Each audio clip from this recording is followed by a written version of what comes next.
So here she is. Not looking too bad, considering,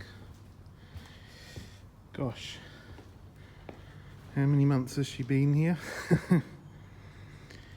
and not used?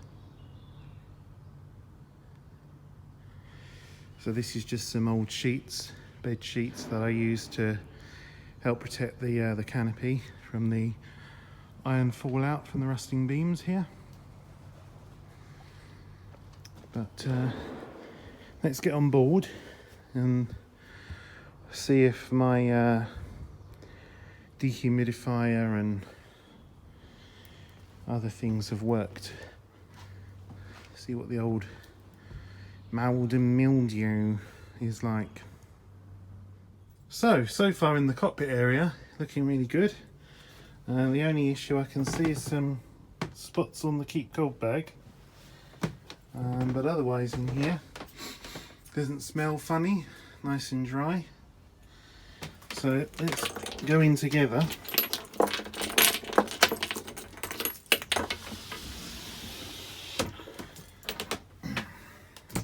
Oh, what's that I just stepped on, don't I? Something crunchy. Oh, okay, they didn't work then. Anyway, let's get some power on. Get the old fridge on.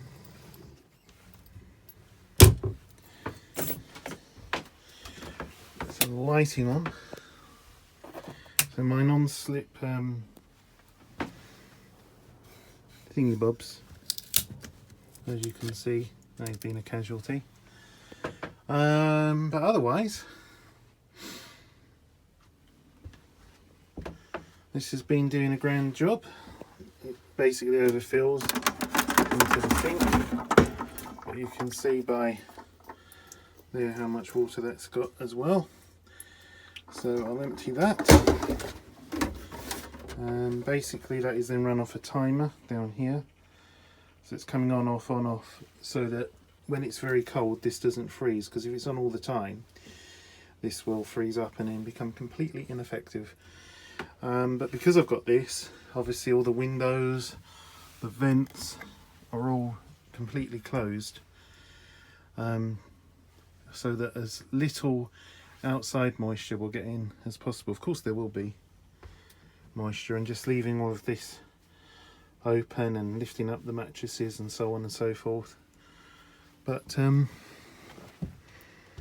there's a tube heater under here that gently wafts heat up because the water tank's forward as well. But other than being a bit dirty outside, yeah, no, it's fresh and fine, dry. The heads looking good in there as well. Oh, I think we've survived. Is there any water in the bilge? Let's see.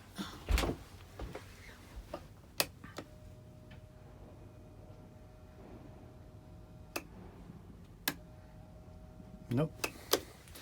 Bone dry bilge. So now I'm going to take this Poundland windscreen cover off, take the duvet off, and start washing the outside, fill the water tank up, put the food in the fridge that I brought with me, and generally do that thing called getting ready for the season. So, unfortunately I forgot to do it before, but here's the after. And I thought I'd just share a couple of tips with you. If you've got a GRP boat that's got an original gel coat, especially on the top sides, the biggest thing I would say is get it professionally compound polished. Someone that knows what they're doing, uses the right equipment, uses the right products. Because gel coat is a porous material and it will oxidize, it will weather, it will go chalky, it will lack its shine and smoothness. And the more UV light it sees, the quicker that happens, and the more general weathering. Now, this boat was built in 1992 and it was polished professionally about, well, 3 years ago, I guess. and you can see that shine still. It is smooth as you can see. But if I had it polished 3 years ago and then I just went, all right, that's fine, and left it, it wouldn't look like this. Once you get it polished, which admittedly is not a cheap endeavour, every time you come down to the boat, give it a hand polish. So what I do is I have several coats of 3M marine wax that I put on straight after this was machine polished. And that's my kind of barrier layer. Now, people can argue with me about what I do, and I don't know what I'm talking about, but I don't know that many boats that are this shiny, and this is just literally just been washed. I haven't polished it again with anything after 3 years from an initial machine polish, and of an age boat of this 1992.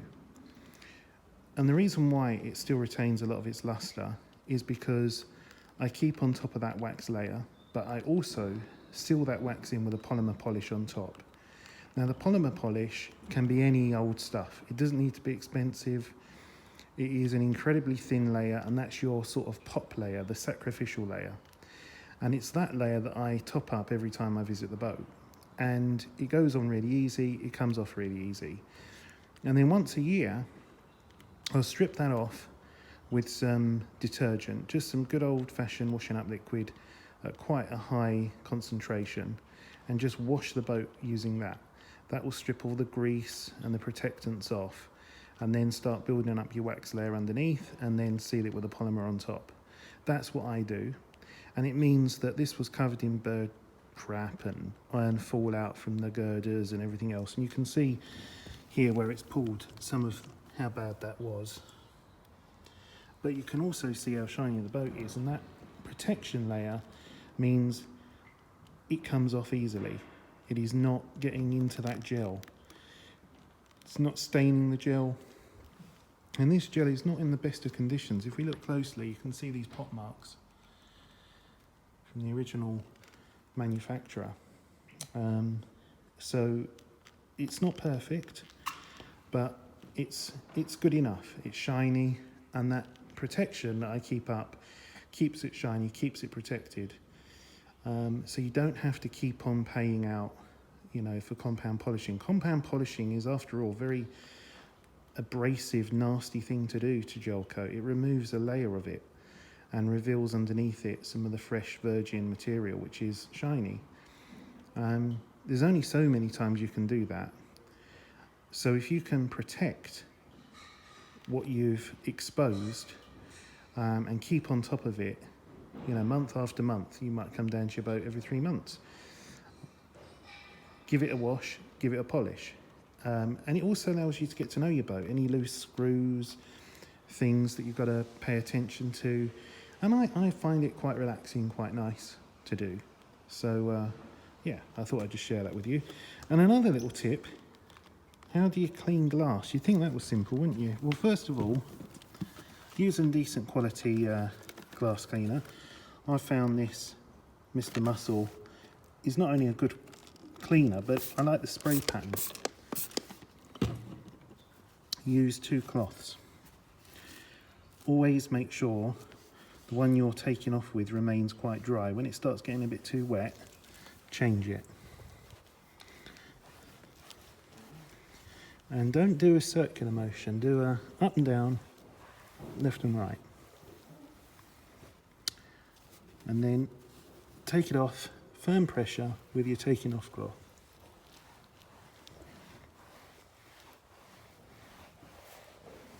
And up and down.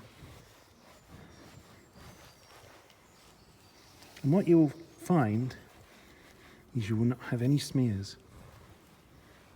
And you will feel that it has suddenly become really smooth. If you're rubbing it across and you can feel areas where there's a bit of friction, that's a smear. And just gently go around the boat doing that, and you'll have absolutely perfect glass. You can see there I've done that one. Such a small thing, but that's There's no secret sort of chemicals and stuff that you need to worry about. It's just how you put it on and take it off. So I'm going to go around the rest of the boat and then give the cockpit a quick tidy up and then fill the water tank, and then I think we're ready to depart. Well, it's taken forever. The time now is 13:25, so I've been basically doing this cleaning up for almost 2.5 hours now. But we're filled up with water and it's time to start the engine. So I'm not going to put any glow plugs on because this hasn't started since November. I'm just going to run the starter to get some oil pressure.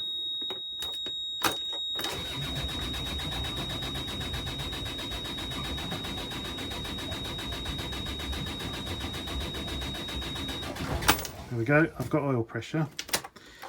And now we'll do the glow plug. In fact, actually I'll put a bit of throttle on.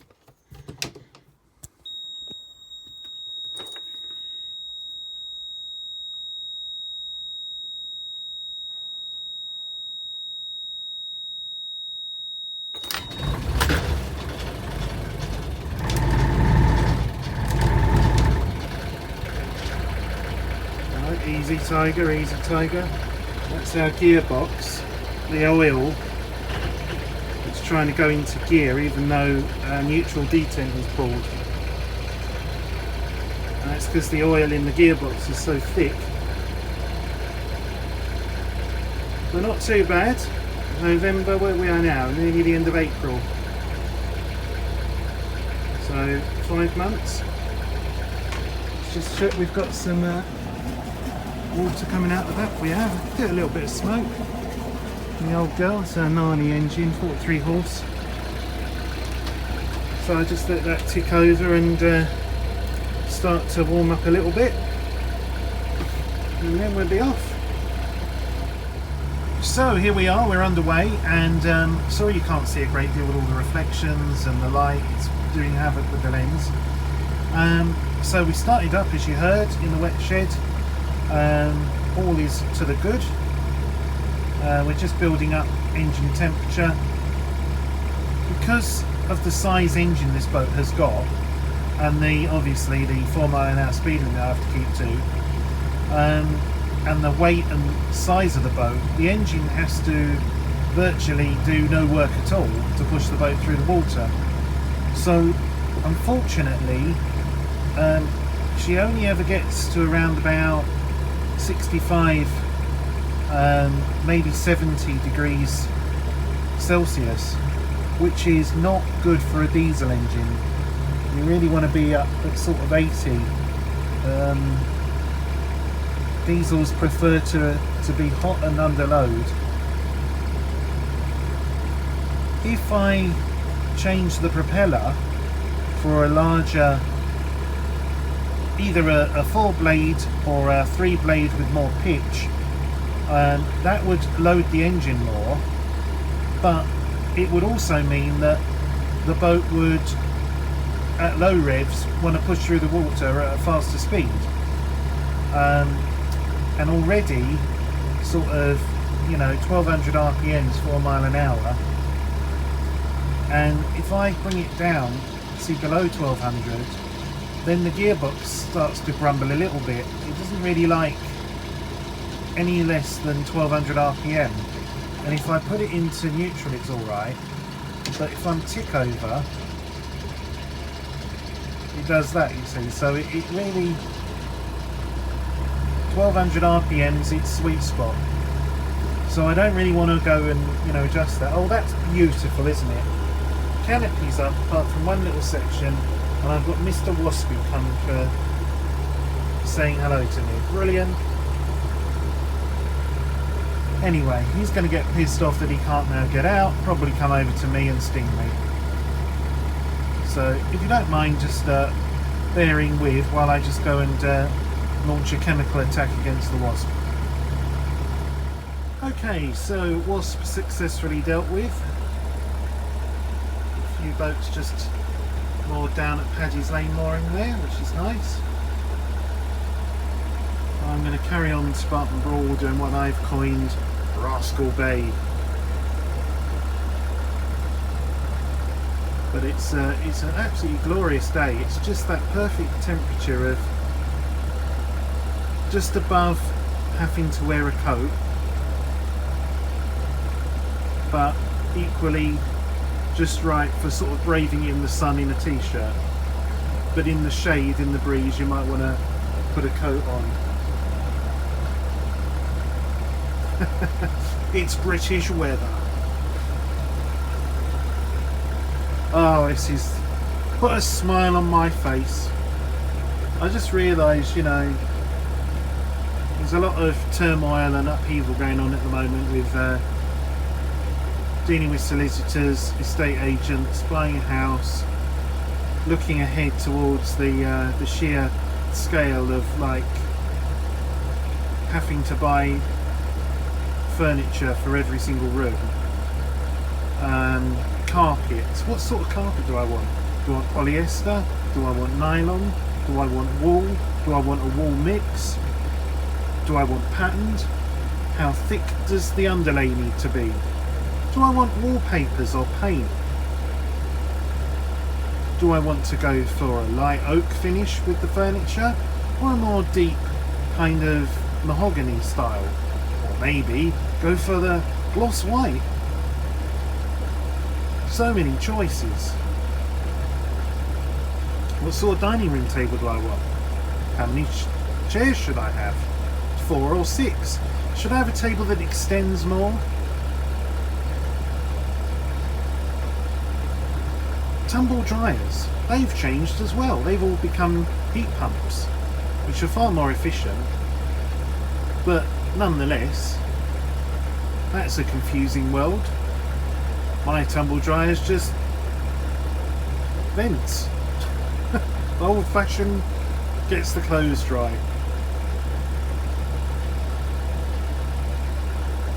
And I've got to have a new condenser boiler installed, because currently the house is heated through a Arga, a range cooker.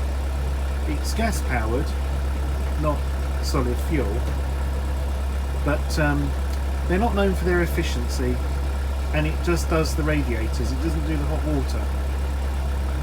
So that can all be changed. But yeah, so that's all going on in my mind. And then I thought, I've not been anywhere other than like a quick afternoon trip to the likes of Ranworth, or now we're allowed out and, you know, going for trips elsewhere, but it's not like holidays, is it? So I thought, well, now we're allowed to come and stay overnight on a boat, let's come and stay overnight on a boat. And here is Rascal Bay.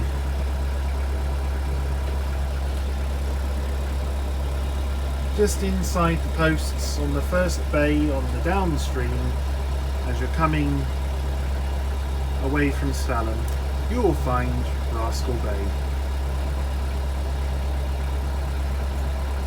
So yes, I'm sure it's been asked many a time, if you can mud wait on Barton Broad, then you can safely go inside the posts to do so. I wouldn't recommend ever going inside the channel markers on any other broad or location on the Broads other than Barton Broad. Asterisk, only where you know it's safe. Not all of the areas outside the posts on Barton Broad are safe.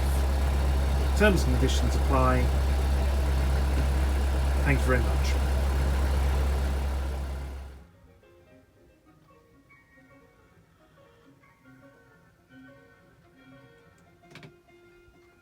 Well, it's the only time I really listen to Classic FM is when I'm on the boat. It just seems so fitting. And I don't know if it's just me, but when you've made your bedding, it feels like you've finally arrived.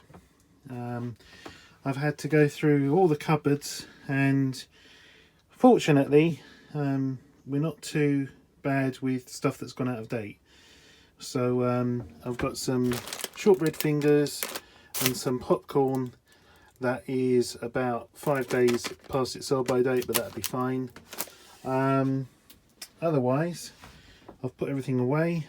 I found this book, Boatman of Broadland by Margaret Dye, which, when was this published?